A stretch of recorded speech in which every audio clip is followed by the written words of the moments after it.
So here we go again. Another movie starring The Rock. The guy just makes too many movies. He really does. There's just so many, but guess what? 3, 2, 1. See it. He may have just made the best movie that he's ever been in. I think a true testament to this movie is the fact that he was barely in it. Yeah, but it's the best movie that he's been in. Oh, I got you. Gotcha. I think the true testament to this movie is the fact that you don't need to be a wrestling fan to enjoy this film. I know. I was excited for wrestling. I was like looking it up and looking at Paige and trying to figure things out. It actually caught my attention for it.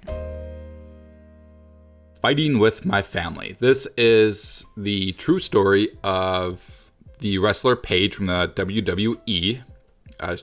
This story happened I think it happened probably within the last 8 years. She's very young. She got picked up from the WWE training circuit called NXT when she was 18. Her and her brother try out for it, and she's the one that gets picked to go. Her brother gets left behind while she gets to go train for the WWE. And what follows is actually a really funny, really dramatic, really heartfelt story that drew me in far more than I expected it to. So Sam, what was some of your favorite things about this movie? I think some of my favorite things about this movie was the heart of the movie. It just felt so warm throughout the entire film. Like the drama scenes didn't feel over dramatized, and the fun scenes were just kind of, you were there for the ride and really listening to Paige's story. It really captivated my attention for wrestling when I'm not a wrestling fan. So the movie starts out with Paige, and she's from Norwich, I believe, England. Mm-hmm. And it probably the first 15 to 20 minutes follows her and her family just wrestling in Norwich and just being a family. They're sort of like an outcast group of characters. But they come off as characters, but they're real people. Like, you actually see them at the end of the film. They got videotape of all of them. And they're a crazy group of people. Yeah. And they're super charming in their own sort of crazy way. So the film follows Paige and her family in the first, I want to say, like 20 minutes. And that is a fantastic thing that they did, because I feel like they don't lean too much into the wrestling aspect, and they focus so much on the family that it pulled you in and actually got you to care about them, and that's why it works so much. And I think that the film felt more of a family film. Yeah. It felt more oriented towards the family and feeling for the family, and the fact that she was away from home doing this truly for her family. Mm-hmm. And so you got to see the whole picture of Paige's life, and WWE almost felt like not an afterthought, but felt like the second part of the story. It was like the second part of the story. And the first part is that they really wanted you to feel for this beautiful family that just loves each other, and their hobby together is wrestling. And so you got to see that through the eyes of Paige. To your point, that the focus is the family, and WWE actually is not the goal. The family is the goal. And I think that's what makes this film work so much. Yeah. And that's why, if you're not a wrestling fan, you can enjoy this film, because the goal is yes, to be a wrestler, but the focus of the driving force of the film is always the family. Mm-hmm. Yeah. So with that said, what was one of your favorite scenes in the film? I don't know. There was a lot of fitspiration going on there. I really liked when she was in the gym and she was fighting with the other girls, and they were all like models, and she was trying to figure out how to blend into this world. And I thought that it was very interesting that she's kind of like, she's just, no matter what, she's true to herself for the most part. Like, she does have one incident where she like dyes her hair, but even after that, she comes to realize that like she can only be herself, and that's how she's going to be successful, which was kind of inspirational. But in the gym, when they're working out and they're at the beach, like, those are my favorite parts, because I like to be able to feel like I wanted to encourage her to do well and encourage the other girls to do well, because eventually she really comes to have a relationship with them, but it takes a long time for it to be built, and you can kind of see where she's coming from, which made it enjoyable. Yeah, my favorite scene is the dinner scene with the two families. Oh my gosh, that was hilarious. It's easily the funniest scene in the film, but it's also one, like, it's hysterical, but you see how much the family loves each other, how important wrestling is, and how crazy they actually are. It pretty much ties all the themes in the film together into one single scene. Yeah. So like when the brother brings his girlfriend's family over to his family's house to have dinner, her family comes from like it's more of like a posh family, more upper class. Mm-hmm. And he asks his family to be more normal and they give him a hard time about it, but then they're like, all right, yeah, we'll be more normal. And then they try to have like a dinner conversation, and like their version of normal is still insane crazy. And you still get the idea that the family is like trying to be normal because they love the son, but they still do the crazy things. Yeah. But then it still comes through that they love wrestling because of like all their background and the stories that they tell is all based around wrestling. And then that's when they get the call from the Vince Vaughn character about wrestling, and they all freak out. Yeah. And the girl's family's like, I have no idea what they're excited about. And just like the whole scene just encompasses everything that I love about the film. The other thing that I want to talk about is that the acting of this film is very, very good. It's fantastic. All of the acting. I love that. Character. I love that Vince Vaughn's now pivoting in his career to be more of a dramatic actor and not comedic. He's not really funny in this film. He's a little funny. He's got some dry humor moments. I think one of my favorite lines from him is when he sees Paige with the dyed hair. He goes, "Oh man, who broke up with you?" She was like, "Nobody."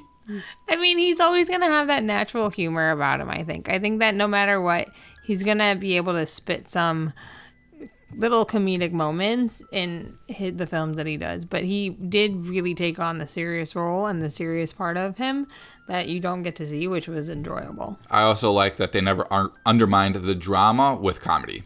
So there's never like a dramatic moment going on where they ruin it with a comedic moment. So when there's a character actually having troubles in the film, they don't inject forced comedy to try and make you laugh in that moment. They let it sink in and let you actually feel for the character. Yeah, I agree. So was there anything about this film that you did not like? Not in particular. Nothing that really like sticks out. No, I'm with you. I'm like, I try too hard to think about that sometimes when you ask me, because I feel like I have to say something, but there just like wasn't this time. No, this is a fantastic film. The only thing that really bothered me was after the fact, when I actually did some research about Paige after we saw the movie. She was in the NXT circuit for, I believe, 3 years, from 18 to 21. The film did not convey that amount of time in the NXT circuit. That's probably my only complaint. I think it did feel like it was very quick, like it only happened in like a 6-month period, which makes it feel a little more inspirational than like something that she's been working on for 3 years. And I'm sure that's the point, like just making it feel like it's inspirational versus if you go in for 3 years and you're working really hard. Yeah, that's inspirational, but maybe it's just like kind of, it makes it heavier when it feels like it's been a shorter amount of time.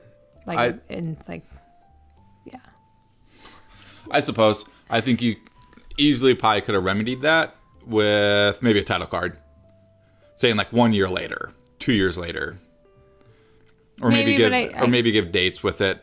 But I didn't need extra scenes. I think if you wanted to convey the actual time that she was in NXT for, a title card here or there might have helped that. But within the context of the film, it did not bother me. It just wasn't until after the fact where it's like, oh, I might have liked it if they had conveyed the amount of time that she was actually there. Yeah. So, that's it for me. That's it for me. This film was fantastic. If you are having The Rock overload and you feel like he's in too many movies, I would say that this is one of the best films he's been in. I actually think this is probably one of the best performances that he's given. I know it's just himself. He is playing himself, but there's a lot of people that can't play themselves in movies. Yeah. There's a lot of time where people they play themselves as a cameo in a film and they just come off as stiff and they don't know how to act. He just eats it up. He is fantastic as himself. I'd probably watch a biopic of him playing himself. If he wanted to make The Rock biopic and he was playing himself, it would probably be fantastic. It would probably be the best performance of his career. Probably. The scene when he's giving them like their advice. Oh my goodness, I forgot about that scene. That was so good. And that could easily have been super hammy and really bad. But because Dwayne Johnson is becoming such a good actor, that he sells it. And he sells it in a manner that's not too much. He doesn't undersell it. It's pretty much perfectly balanced. I thought he was fantastic. And it goes for the whole cast across the board. Everyone's really good. Yeah. Even like the three female wrestlers who I've never heard of them as actresses, that even they were really good. I think everybody was. The kids that were with them in Norwich. Yeah. And the wrestling gym kids. Yeah. I can't believe that the blind kid actually became a real wrestler. Yeah. Like, I think that needs to be a movie. Yeah. And I think that's another testament to the casting. It kind of reminded me of like a cross production of like a British and an American film, but it leans far more British, especially in its kind of like dry wit and dry humor. And its cinematography kind of reminded me of like Sing Street a little bit.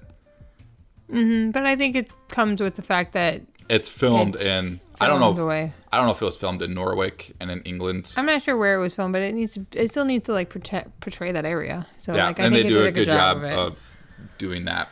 But I like that kind of look in a film. Like Sing Street was really good. This one was really good. Like some movies that we see that are like Anna and the Apocalypse, it seems like that was portrayed elsewhere, and so like it just has a different feel when you see those movies, and it feels good to see that instead of just like always an American film where it's like has to be like shiny and brand new all the time. So like it's nice to see that comfort of like it's a little bit darker, it makes you feel calmer, and you're like in for the ride. Yeah. All right, that's it. Okay, so absolutely loved this film. If you're curious about it, and I had some people that I know that like thought the trailer looked awful. The film is not awful. It is far from awful. It's just a fantastic movie. It's really good. I didn't think it was awful. Like Sam said in the beginning, The Rock's actually hardly in it. He's in a couple of scenes, but he's really good in the scenes that he's in. But you're not going to get an overdose of Dwayne Johnson. Acting, cinematography, everything about this film is top notch. So highly recommend it. Yeah. So we have other reviews that we have done. I believe How to Train Your Dragon came out this weekend. We have a review up for that as well. So you can go to the channel and check that out. And I'm not sure what's coming out next weekend, but I know in a couple weeks we got Captain Marvel. I think we were 2 or 3 weeks away from that. So 2 or 3 weeks. We got some time. All right. So that's it for this show. Thanks for listening. Thanks for watching. Like and subscribe if you like this video and you want to keep up with all of our other stuff. So see you next time, guys.